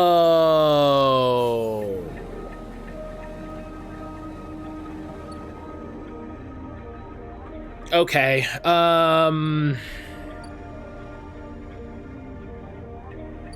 Hey, remember when I was like, yeah, maybe we'll make it. Maybe we've got, no, I feel a lot worse about it now. I feel a lot worse. A drone? Hello? A rapid burst of movement catches your attention. A drone, its fins adjusting as it hovers in place, floats in the corridor. Again, the mattcaulder response. Hello? The drone shifts a little but does not respond. The drone buzzes closer and a voice gurgles out of its speaker, distorted and strange. Sleeper, come to the corridor, we need to speak. Why? The drone clicks and whirls and the recording starts playing again. Sleeper, come to the corridor, we need to speak. Inspect the drone. You move closer, the drone bobs away a safe distance, but you can see the HA of Havenage ablated on its side. Could this be Fang's drone? Satisfied it's delivered its message, the drone rotates, accelerates away as rapidly as it arrives. You stare at it as it disappears from sight, hoping for some insight that escapes you. To the cordon, then. I only got a few cycles, dog. I don't have time to deal with Fang showing up doing stuff. Oh, unknown. HA. As you enter the passage that leads through the cordon, a flash of movement catches your eye. The drone. It stops to make sure you've seen it, and then flits into a side passage, leading to a set of narrow stairs. You climb through a dark shaft, the drone stopping at each landing to check you're following. Despite its lack of expression, there's something overbearing about the way the drone waits, impatiently realigning its fins in sequence. After a long climb, you come out onto an observation platform, the cordon, and the vast ramshackle refugee ships beyond your vision. Excuse me. The scale seems impossible, and immediately you feel small and naive for even thinking you could affect the situation. Something shifts nearby. The drone again? Helene. A woman is standing at the window and at the edge of your vision. You aren't surprised you didn't notice her. She too seems impossibly small in the shadow of the flotilla. The drone buzzes by her shoulder and she turns.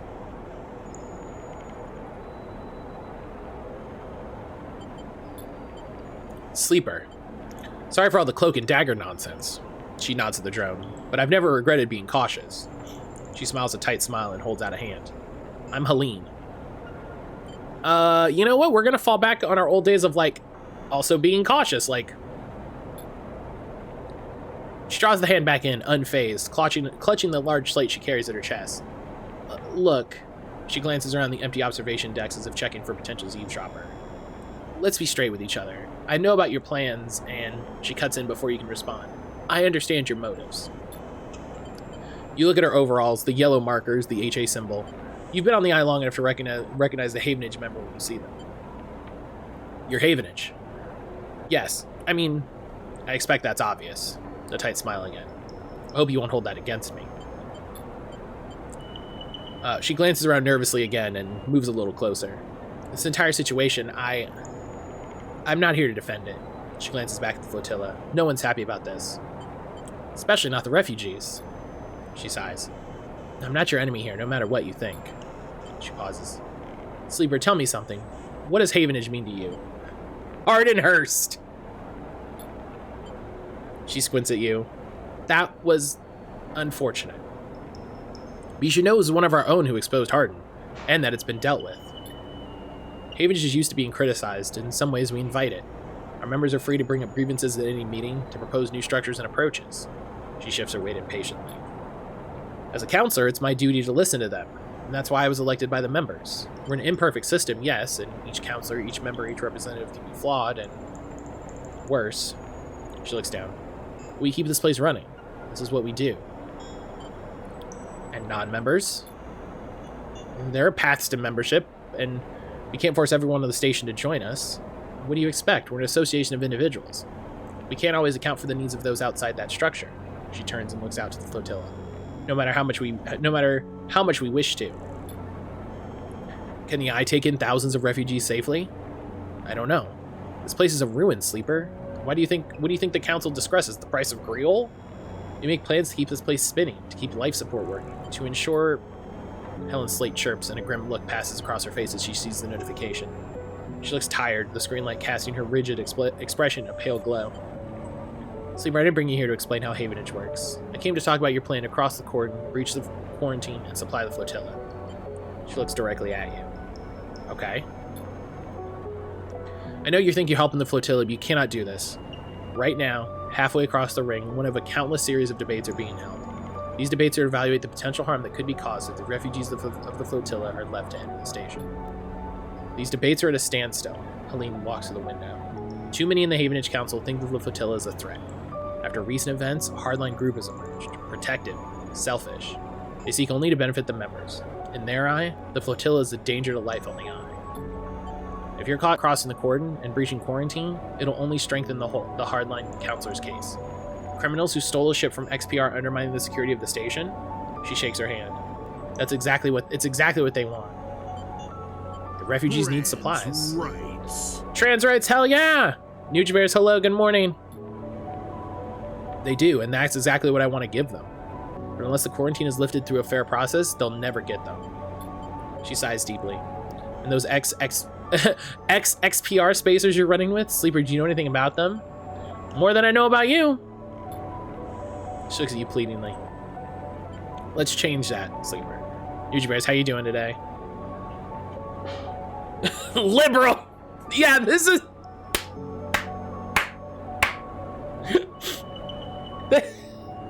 Jayla...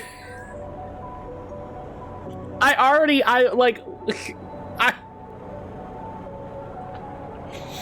was gonna wait to the end. I was gonna wait till the end of this scene. But yeah, this is absolutely fucking like, they need help, but we need to get them help the legal way. And it's like, okay, cool. While you're getting them help the legal way, people are dying. So neat. Good, brewed my tea, gearing up for work. Heck yeah. Heck yeah, I hope work is good today. Why do you think the refugee flotilla came here now? Something's happening in the system. Something's pushing people out of colonies and outposts that have survived since Solheim's collapse. We need to be ready for whatever's coming. Ready to protect the Eye. Nah, protect. There's that word. I know the Eye means something to you. I know there's a reason you're still here. Help me protect it. Helene fixes you with a strong look. Persuade those spacers this is the wrong move, that they'll get caught and the flotilla will be locked down. That Havenage will be delivered into those with the worst instincts. Forget this suicidal supply run with people you barely know. Help me fight for the Eye. Dying lack of resources? Capitalism? Yeah, I'm not gonna betray them. Helene looks away, but you will betray your home. No, I'm not betraying my home. I'm betraying you idiots.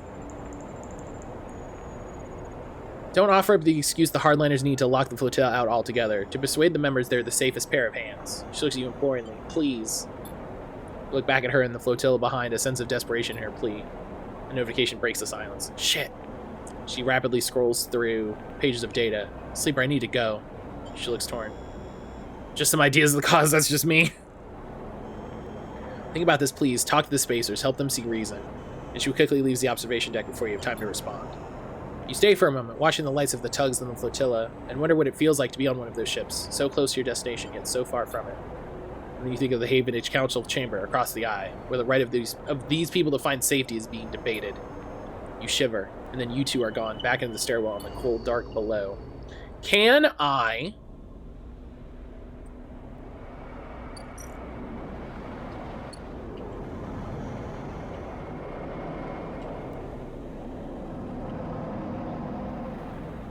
No. No, I can't go over here and do anything about it? Okay.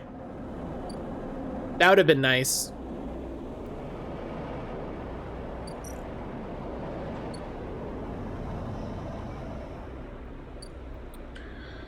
Okay.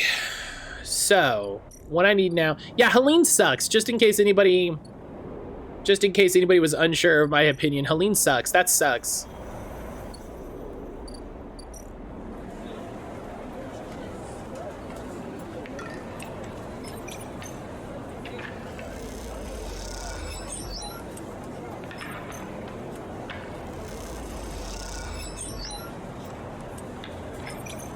Please just hold on and wait for us to finish debating whether or not you have a right to live. Just hold on. Conrad too.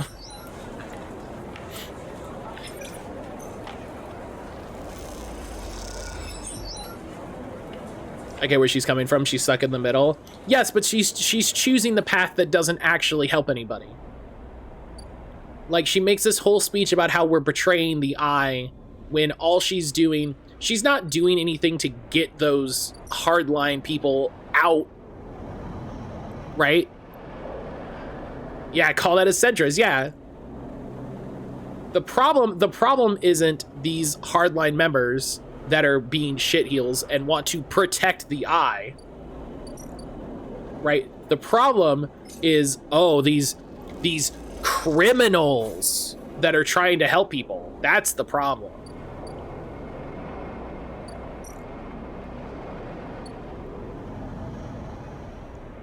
Because if it isn't this, right? If it isn't this, there'll be some other excuse they come up with for why they need to protect the eye, right? It's the same, it's literally the same shit that's happening here in America. Sleeper. Peak is waiting for you when you leave, but they look different. Pale, drawn out. You need to come to the Briar now. They won't meet your eye. What happened? Not here. Come to the ship. We'll be waiting. Don't take long. And with that, they disappear around the corner, leaving you anxious and confused. We should still have a couple cycles. Like, it's not like a lot of cycles, but... As you walk in the climbing Briar's cavernous bay now fills with crates and containers, Esha is waiting for you. In front of her, sliced open, with its insides scattered across the top of a heavy-duty crate, is an object you recognize. Helene's drone. You freeze. Come in quick. Peak nudges you into the bay, looking behind you before sealing the entryway. We have to start being careful. You move close to the container, your eyes on the drone splayed out in pieces, some parts of it hooked up to a slate that Peak picks up and begins tapping away at. Eshe looks up from the dissection. Also, we caught it buzzing around nearby, heading for the ship. She leans over and taps the HA sigil on one of the removed pieces of plating. It's a Havenage spy. We think we got it before it sent data back. I got my coworker to play Citizen Sleeper. Which one? The bad one or the cool one?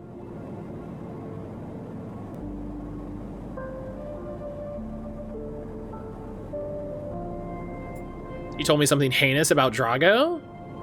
Drago. Neither of those. The other one. Oh, Dragos. Yeah. The shipyard guy. There's a secret third coworker. A secret other coworker. What? We think we got it before it sent back data, but we can't be sure. Peek looks at you nervously. What did this? Maybe even more? Wait, are you telling me more than 3 people work at the place that you work? What? Kira, hello. How are you?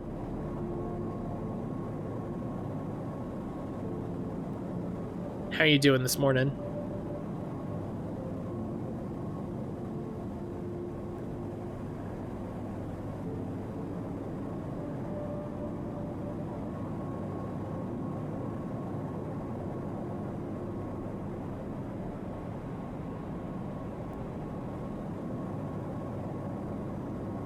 Forgot I hadn't said hi yet. So this for the best, a good entrance is a must. That's true.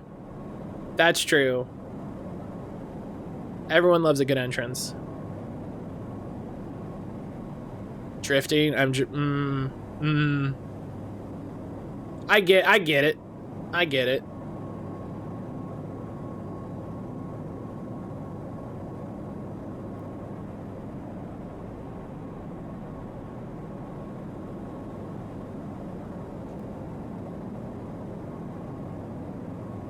Went to a counter protest on Sunday. Oh, that's great. How did that go?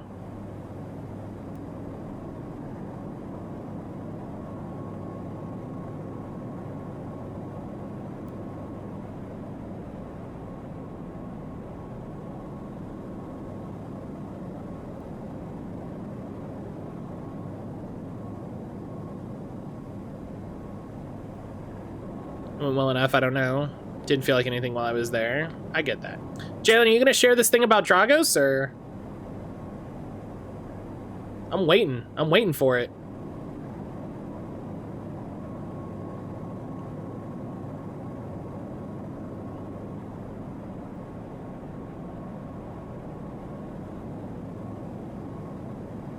I know if you want me to tell you a spoiler. Oh yeah, I mean, yeah. In my game, he did what he did. You know what I mean? Like, I'm curious to dig into some of the stuff later, but if you had the skills to explore the White Star ship, yeah, the thing I really wanted to do.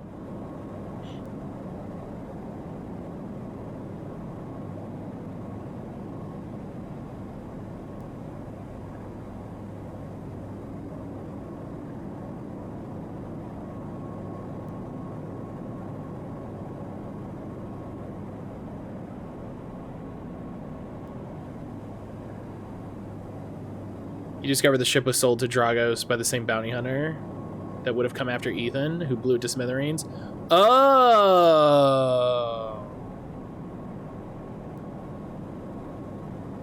Oh. And you discover the body of another sleeper. Oh.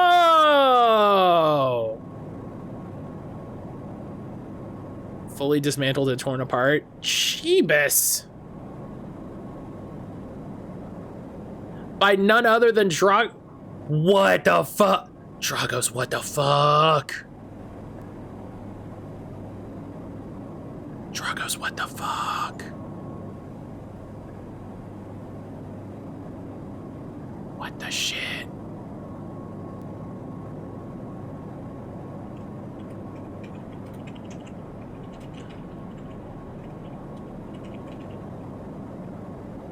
Sleeper was likely a friend, companion who was escaping with you. Yeah, because you were... It was at the beginning with, that you were in that ship with a bunch of other people. So I remember that. Oh my goodness gracious.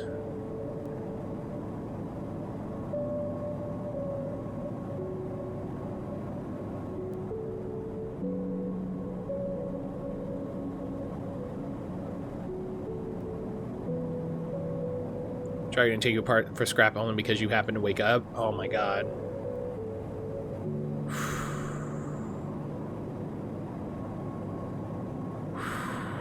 Dragos. I'm gonna go kick his ass. I can't see him anymore, but I'm gonna go kick his ass.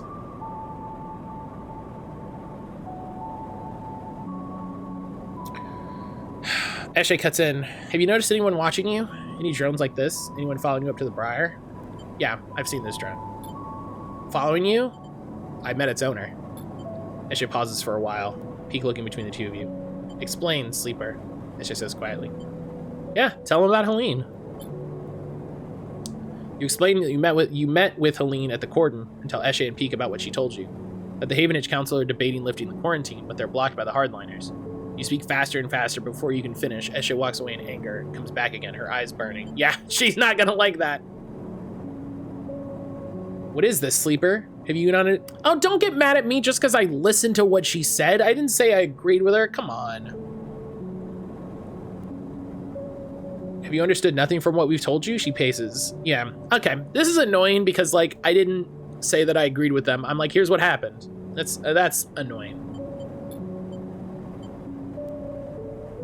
They divide people as easily as sorting livestock. The greater good of their work demands it, and the wider project of the station, the colony, the nation. Her eyes as wide as she speaks, her anger barely contained. I didn't have a choice? What does that mean?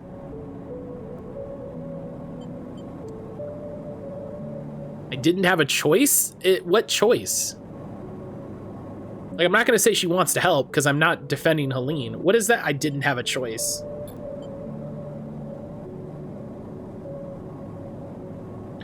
Pete cuts in. Listen to them, please, Ash. They're with us. Pete glances between you two. What was the sleeper supposed to do? They were ambushed by this Helene. Like, I only listened. Like, listen. A weird drone came to my house and was like, "Come talk to me." And so I talked to the person. And I told them to fuck off.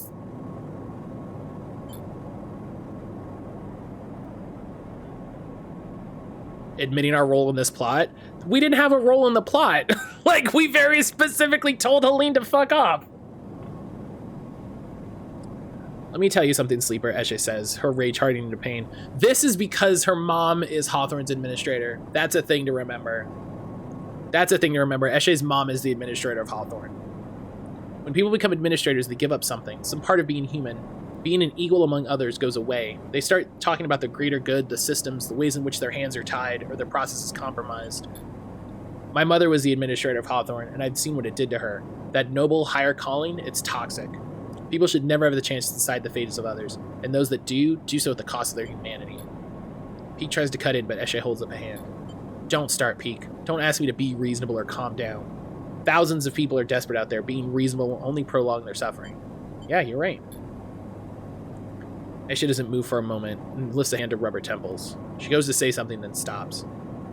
She walks back into the bay and starts checking the straps on the crates. I just watched that episodes of Bob. I have not seen any Bob's Burgers. I have not seen any on Bob's Burgers. Like, none. I've heard it's okay, but at this point, almost every, like, adult animated show, just, I've been burned too many times, and I'm just like, eh, you know what I mean?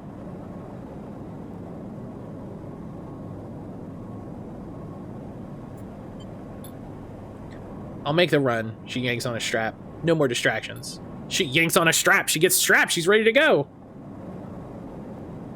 I think Bob's Burgers is really good. Yeah, I've heard good things about that. That and BoJack Horseman are the ones that I've heard are, like, actually good and worth it. Sleeper. Peek looks torn. You have to understand, this is personal for Eshe. Yeah, I know. Peek looks away, then at Eshe. I don't know, Sleeper. I just don't know what to do. Glance around the Bay of the Briar, the walls seeming closer every second. This whole thing is closing in on you. The question is, where do you want to be when it collapses? You look at Peek. Doesn't do the weird shit we get from shows like Family Guy, Rick and Morty. Hell, don't even get the big Flanderization problem in The Simpsons. That's good. That's good. I like Bob's Burgers. It's pretty wholesome without being saccharine. What do you think, Sleeper? Peek rubs their forehead. Should we do this thing or not? Yeah, those people still need help. Like, Peek nods. Okay, then. They squeeze your shoulder. Onward. They slip away to help Eshe, leaving you alone to replay the conversation in your head. A certain kind of grim determination settling in the room. Last chance to prepare. And we've got fucking 2 cycles. You're here yelling at me and we have 2 cycles. Let's get... Can we get the food? Maybe. Lemon! Lemon!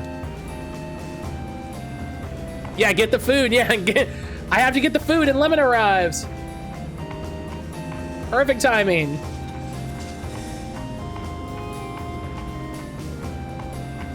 Lemon, how the heck are you doing today? Lemon, how are ya? Let's harvest more algae here. Okay. Good, thank you. Just jamming with coffee. Heck yeah. All right.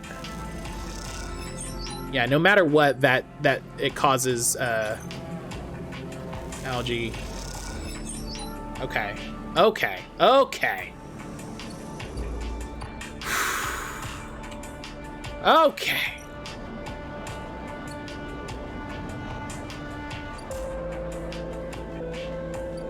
Sweet baby Kupo. She was just here and then ran away. Busy girl. She's got stuff to do. The secret lives of pets.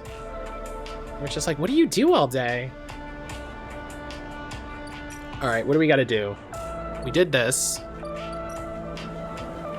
We got to get our escort. Okay, we might. Oh man, are we close?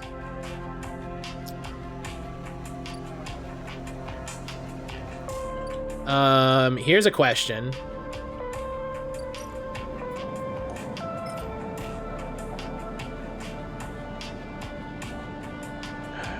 Can I use? No? Oh. Okay, well, it'll keep me at 4. I need 4.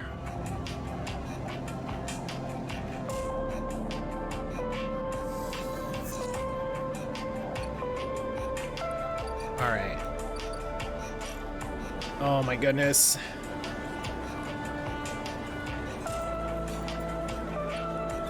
You know what? We have a lot of Havenage. We have a lot of space on Havenage Suspicion. So as long as we're able to make progress.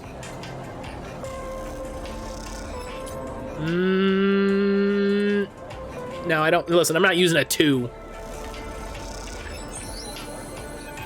Okay. You meet Peak leaning in a corner of the canteen on their typical unassuming way. It occurs to you as you approach that Peak must have had some practice at staying invisible.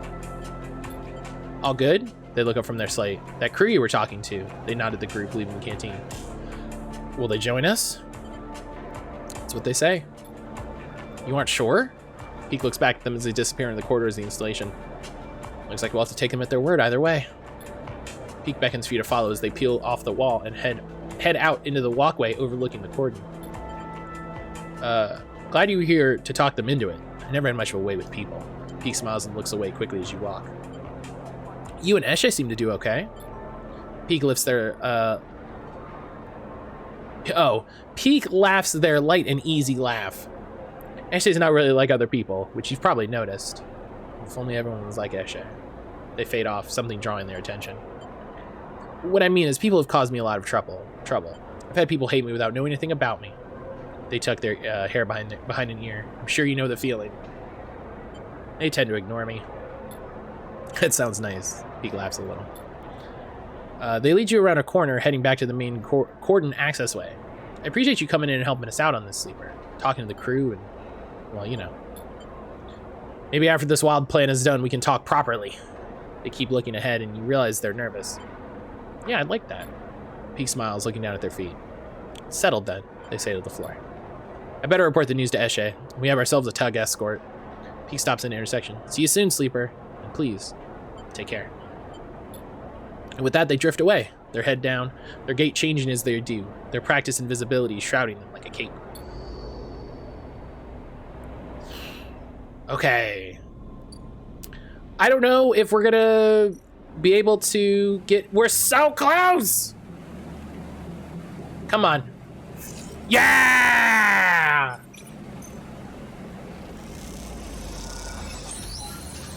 Yeah! You're leaning against the metal crates you just loaded up with algae, packed and dried into bright green pucks. Eshe hops into one beside you, flexing her aching back. Hope the refugees like algae. Eshe squints at you as if you just interrupted her train of thought. It's a look you've become familiar with. Doesn't matter either way. It's what we've got. She sighs, rubbing the back of her neck. In these past cycles, working the algae stack with Eshe, you've had little insight into her mind. She rarely seems happy to start a conversation, but is always eager to end one. Despite this, you feel like something's grown between you. Something like silent trust. The kind that sends to seed itself in the fertile soil of hard but necessary work. There's something I've been meaning to ask. Eshe raises her head cautiously. Go on. Why help the flotilla? Eshe pauses, her protective instinct fighting with the trust you've built. You can see her begin to shrug the question off, then she stops, rethinks, and sighs. What you need to understand, Sleeper, is that Erlin's Eye wasn't the only place where the Solheim collapse happened. Sure, Hawthorne, where we grew up, was an XPR installation, but that didn't screen it? from Solheim going under. That, I don't know if I've heard that word used that way. Actually, Solheim was the only reason XPR was ever here. She pauses, hesitant to get into the whole story, but wanting to offer something. She flinches, correcting herself. They're a service corps, you understand? They set up outposts and surrogate systems like this to offer refueling, logistics, and maintenance service to bigger companies with extraction contracts. She gestures to the eye around her, like Solheim. When Solheim went bust, XPR lost their client. And Hawthorne? Well, we lost everything. We became an outpost tasked with just holding on. Keep the refueling platforms running, they said. Keep the outpost stable. Hold on to our claim. She rubs at her head, as if recalling all this is somehow physically painful. Do you know what it's like to spend your entire life in a place with no future? A place that exists only to hold a legal claim to a piece of territory? To shore up breach of contract negotiation between the two corporations?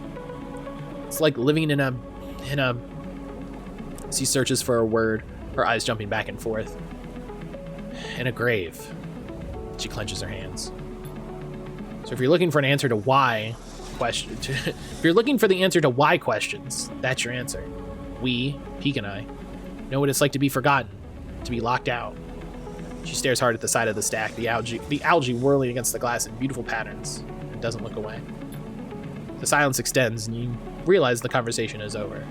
Eshe seems angry, not at you, but with herself, for even voicing such ideas. After a while, you stand and start to load the crates onto the powered cargo trolley that Eshe will run back to the Briar. As you do, you try to catch her eye, but she avoids it, soothing herself instead with the comforting simplicity of physical work. Drive complete! Oh, we did it! I can't believe we got everything done.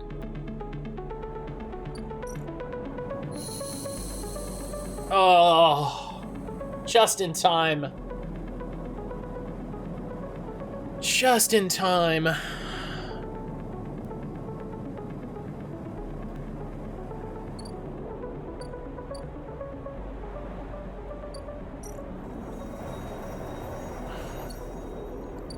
I don't know why these are lit up again, but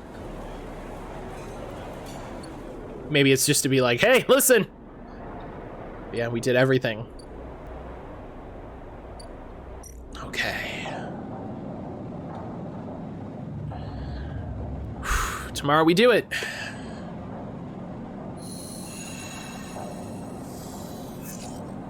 Oh, a lot of good dice. A lot of good dice today. She's gone, Sleeper. Peek is breathless and shaking. She started the run without us. Shit. Let's go. If we head to the cordon now... Peek starts back up the corridor. They turn back. She has to make it, Sleeper. She has to. A shiver runs down your spine. Eshe, I hope you know what you're doing.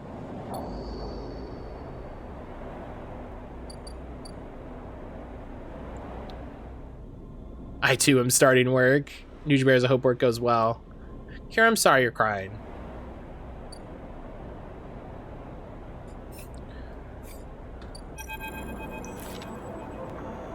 You arrive, frantic and anxious at the cordon. Peek is nowhere to be seen. Life's a fuck, but also there's friends in it. Agreed. Then you hear footsteps hammering on the metal stairway Helene's drone led you through before, the one that leads up to the observation deck. You leap up the stairs two at a time and make it to the top, momentarily blinded by the light pouring in the observation deck. Sleeper. Peek emerges from the light. I know she's trying to protect me, but... It's okay. She chose. What about my choice, Sleeper? I'm not a child anymore. I can fight for myself. They turn away. There she is! Peek rushes to the wide window, leaning forward to catch a glimpse of the Climbing Briar's blue XPR livery against the black of the void. Spot the Climbing Briar, a glint of blue and white, and beside it the red glare of a tug's lights. The crew tug went with her. Peek smiles. I knew they'd keep their word. That'll help. Peek doesn't seem to hear you, but the idea of the crew backing Eshe up makes you smile. Maybe this thing will work. He watches the Briar and its tug escort arc down towards the edge of the cordon, demarcated by the red lights of the perimeter system. So far, so good. The Briar will look like just another refugee ship being escorted into the cordon, at least at a glance. Pete grips the rail as Eshe reaches the edge of the cordon, that invisible net of sensors splayed between ships and drones. Now let's hope the blind spot triggered. You think back to the mess of systems you had to wade through to set it up, the delicate contingencies you set up to trigger the sensor blackout at just the right moment. Without noise, without ceremony, the Briar slides through the cordon. You wait the flickering of alarm lights, the swarming of drones, but nothing. Just another cycle, just another ship. Eshe's in. Both you and Peek let out the breath you're holding and laugh. How'd she do it? Peek smiles, shaking their head. We did it. Peek smiles wider. Yes, we did. They laugh. You feel a little shaky from the tension, but Peek's ease helps you settle. You imagine Eshe, steely-eyed in the pilot seat of the Briar, searching for a place to dock. Maybe being stubborn has its advantages. What now? Now she finds a place to dock and unload, as quietly as possible. They look out at the flotilla, and then she gets the hell out of there. You and Peek turn back to the window, looking for the Briar again amongst all those holes. The calm fading as new worries settle in. You spot the Briar first this time, docking with the largest of the flotilla's ships, a vast converted tanker, half of its protective plates removed. You think about the effort it must have taken to get that thing all the way here from the inner system. You watch the Briar, unable to get any sense of progress from its placid exterior. They'll be offloading everything now, Peek says, both assuring you and themselves that everything's going to plan. Think of all the supplies loaded on the Briar and how long the process of unloading them might take. The bay was packed, rammed with everything you could offer, and the thought of bringing all of that to the flotilla makes you smile. You think of the reaction of the refugees, of the welcome they'll give Eshe as the bearer of such gifts.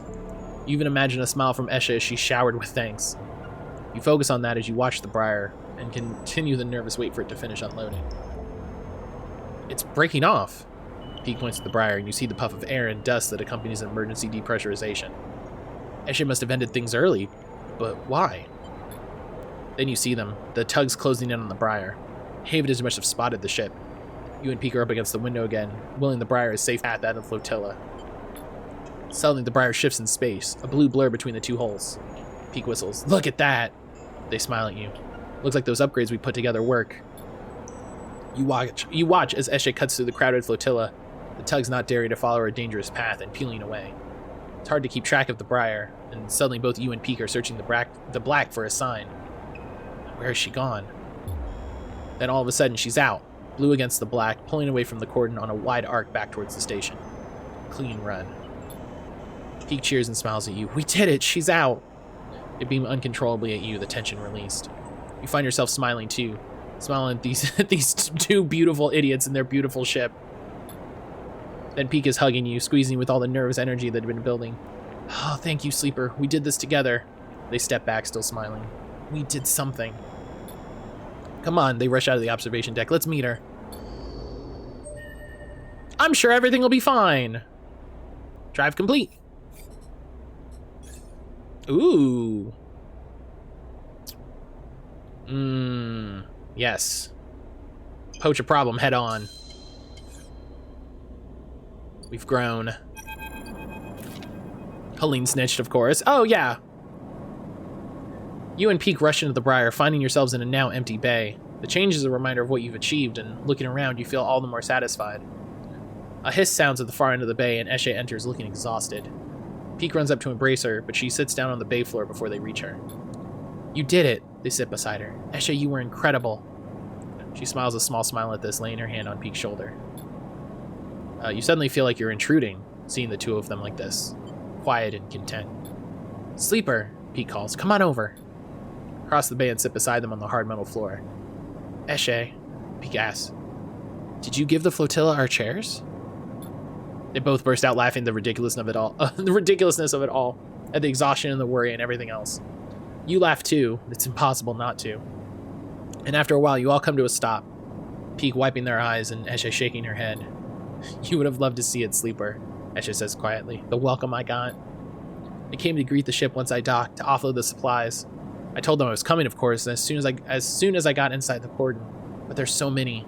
Children, families, they were smiling at me, shaking my hand. Sol was there too, Peek. He's just as gruff as he sounds over comms, she smiles. They took it all, crate after crate, until the ship was emptied out.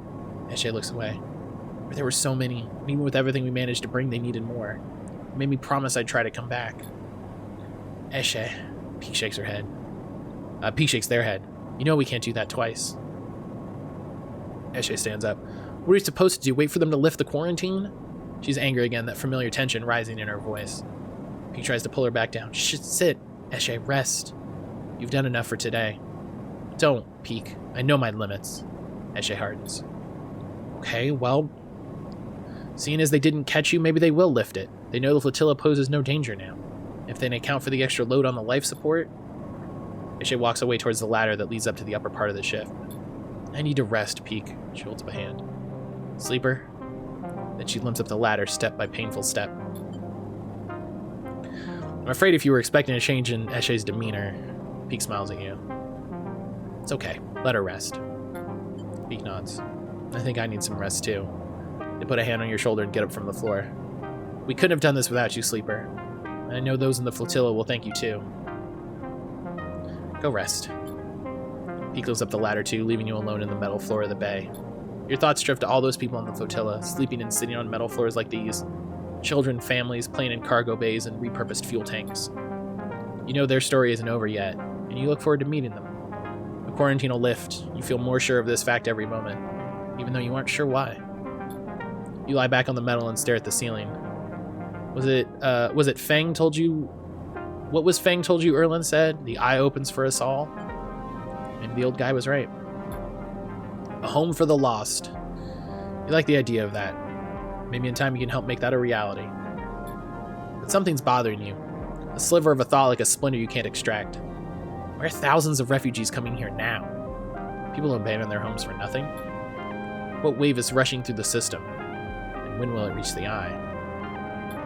You shudder on the cold metal floor and get up. Something is coming. You can feel it.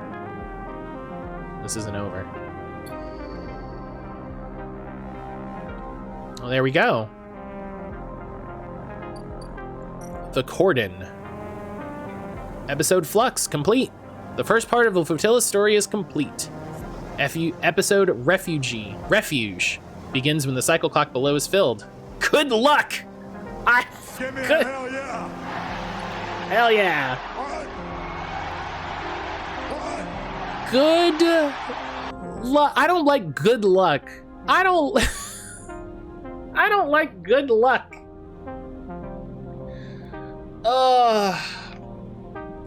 Good luck. All right. Well, I'm gonna take my morning break a little early, but this is a good spot for it.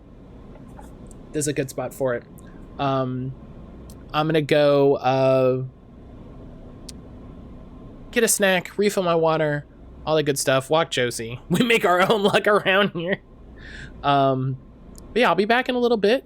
Don't go anywhere. We'll have more Citizen Sleeper. We'll have a couple down cycles, but then we have the second episode. So see you soon.